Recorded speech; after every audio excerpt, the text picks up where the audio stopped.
இன்னைக்கு நம்ம கையில் இருக்கக்கூடிய ஸ்மார்ட் ஃபோனும் இன்டர்நெட்டும் நம்ம வாழ்க்கையை எந்த அளவுக்கு எளிமையாக மாற்றி இருக்கோ அதே அளவுக்கு சில நேரங்களில் ரொம்ப மோசமான விபரீதங்களையும் கொண்டு வந்து சேர்த்துருதுங்க.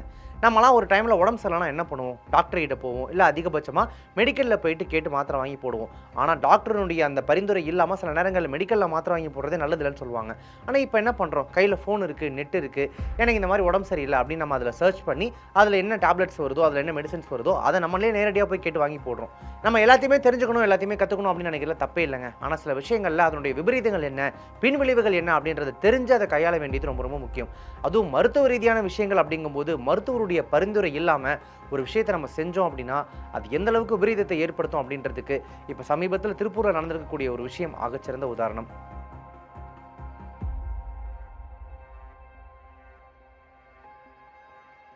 சமையல் குறிப்புகளில் ஆரம்பித்து படிப்பு வேலைன்னு எல்லாத்துக்குமே யூடியூப் பார்க்குற நாம ஒரு உயிரை பூமிக்கு கொண்டு வர்ற பிரசவத்தையும் யூடியூப் பார்த்து பண்ணலாம்னு நினச்சா அது எவ்வளோ பெரிய ஆபத்து, எந்த மாதிரியான விபரீதம்.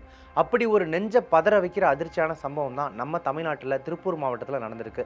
ஐடி நிறுவனத்தில் வேலை பார்க்குற நல்லா படித்த ஒரு தம்பதியினர் யூடியூப் வீடியோக்களை மட்டுமே நம்பி வீட்டிலேயே இயற்கை முறையில் பிரசவம் பார்க்க முயற்சி பண்ணியிருக்காங்க. ஆனால் துரதிருஷ்டவசமாக அந்த முயற்சி ஒரு தாயோட உயிரையே பறிச்சிருக்கு. இன்னைக்கு இந்த வீடியோவில் திருப்பூர் ஊத்துக்குளி அருகே நடந்த அந்த விபரீத சம்பவத்தின் பின்னணி என்ன, ஏன் அவங்க அப்படி ஒரு முடிவை எடுத்தாங்க, அங்கே என்னதான் நடந்துச்சு, அண்ட் இதுலேருந்து நம்ம கற்றுக்க வேண்டிய மிக முக்கியமான பாடம் என்ன அப்படின்றது எல்லாத்தையுமே டீட்டெயிலாக சொல்கிறேன். ஸ்கிப் பண்ணாமல் கடைசி வரைக்கும் வீடியோ ஃபுல்லாக பாருங்கள்.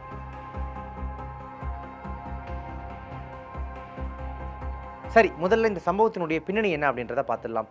திருப்பூர் மாவட்டம் ஊத்துக்குளி அருகே இருக்கக்கூடிய புஞ்சை தலவாய்ப்பாளையம் கிராமத்தைச் சேர்ந்தவங்க தான் குழந்தைசாமி வயது 36 மற்றும் சசிகலா வயது 32 தம்பதியினர். சில செய்திகளில் கணவர் பெயர் கார்த்திக் அப்படின்னு குறிப்பிடப்பட்டிருக்கு. இவங்க ரெண்டு பேருமே சாதாரண ஆட்கள்லாம் இல்லைங்க. நல்லா படித்து ஒரு ஐடி நிறுவனத்தில் சாஃப்ட்வேர் இன்ஜினியர்ஸாக வேலை பார்த்துட்டு வந்தவங்க.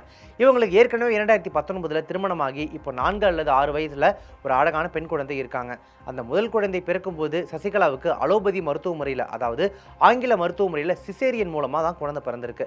ஆனால் அந்த முதல் பிரசவத்துக்கு அப்புறமா சசிகலாவுக்கு கடுமையான முதுகு வலி, உடல்நல பாதிப்புகள் ஏற்பட்டதாக சொல்லப்படுது.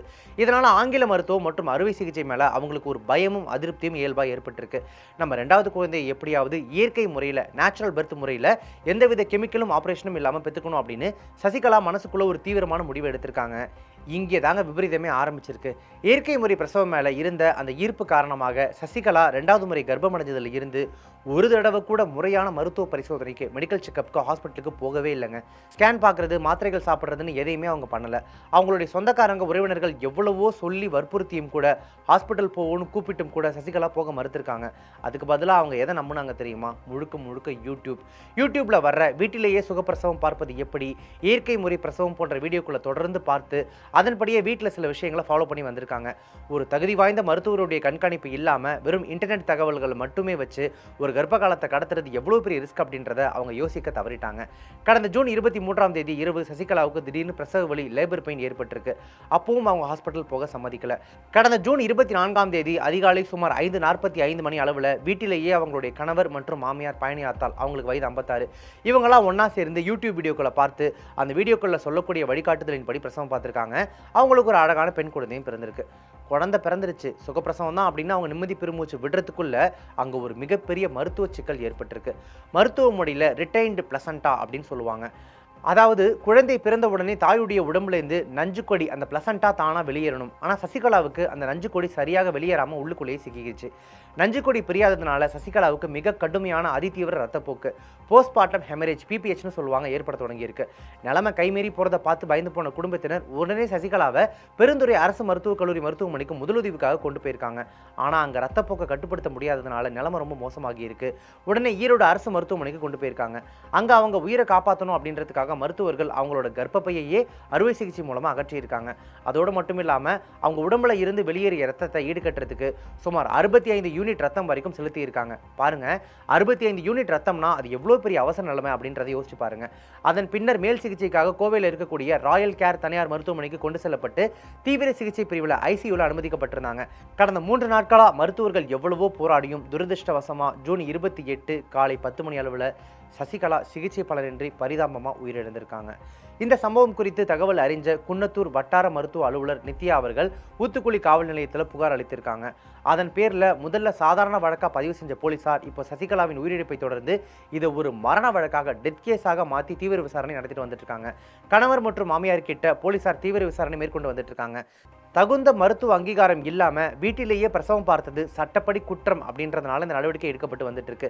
இங்கே ஒரு ஆறுதலான விஷயம் என்ன அப்படின்னா, புதுசாக பிறந்த அந்த பெண் குழந்தை இப்போ நல்ல ஆரோக்கியத்தோட அரசு மருத்துவர்களுடைய தீவிர கண்காணிப்பில் பத்திரமா இருக்காங்க. ஆனால் பிறந்து சில நாட்களே ஆன அந்த பச்சிலம் குழந்தைக்கு தாய்ப்பால் கொடுக்க கூட அவங்க அம்மா இன்னைக்கு உயிரோடு இல்லை அப்படிங்கிறது மிக கொடூரமான நிஜம்.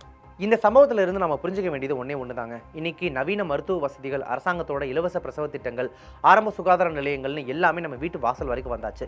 இயற்கை மருத்துவம், பாரம்பரிய முறைகள் மேலே நமக்கு நம்பிக்கை இருக்கிறது தப்பு இல்லை. ஆனால் பிரசவம் போன்ற உயிர் சம்பந்தப்பட்ட விஷயங்களில் முறையான படிப்போ அனுபவமோ இல்லாமல் வெறும் யூடியூப் வீடியோக்களை பார்த்துட்டோ இல்லை நெட்டை மட்டுமே பார்த்துட்டோ முடிவெடுக்கிறது எவ்வளோ பெரிய ஆபத்து அப்படிங்கிறதுக்கு இந்த சம்பவம் ஒரு கசப்பான பாடம்.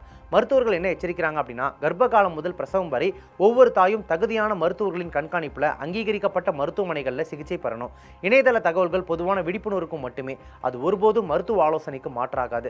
இந்த வீடியோ பார்க்குற நீங்க உங்க வீட்லயோ அல்லது உங்களுக்கு தெரிஞ்சவங்க வட்டாரத்திலயோ யாராவது இப்படி ஒரு ஆபத்தான சிந்தனையில இருந்தாங்க அப்படின்னா தயவு செஞ்சு அவங்களுக்கு இதனுடைய சீரியஸ்னஸை புரிய வைங்க. இந்த தகவலை எல்லாருக்கும் ஷேர் பண்ணுங்க. இந்த விஷயத்தை பற்றி உங்களுடைய கருத்துக்கள் என்ன அப்படின்றத மறக்காம கமெண்ட்ஸில் தெரியப்படுத்துங்க. இந்த மாதிரியான செய்திகள் மற்றும் தகவல்களை உடனுக்குடனே தெரிஞ்சுக்கணும் அப்படின்னு நினச்சிங்கன்னா நம்ம சேனலை உடனே இப்போவே சப்ஸ்கிரைப் பண்ணிட்டு மறக்காம ஃபாலோ பண்ணிக்கோங்க.